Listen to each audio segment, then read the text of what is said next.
The వో of God. ఈ video చివరి వరకు చూడండి. దేవుని ఆశీర్వాదాలు పొందండి.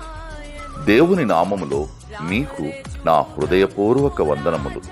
మిమ్మల్ని మీ కుటుంబమును దేవుడు బహుగా ఆశీర్వదించునుగాక. ఈరోజు మీ రాకపోకలి యందు మీరు చేసే ప్రతి పనిలోనూ దేవుడు మీకు తోడుగా ఉండునుగాక.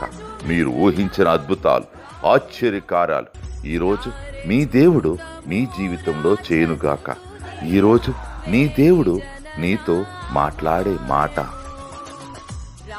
మనుషుల నిందకు భయపడవద్దు, వారి దూషణకు దిగులు పడవద్దు. యెషయా 51:7. Fear not the reproach of man, nor be dismayed at their revilings. Isaiah chapter 51 verses 7. Dare chutamur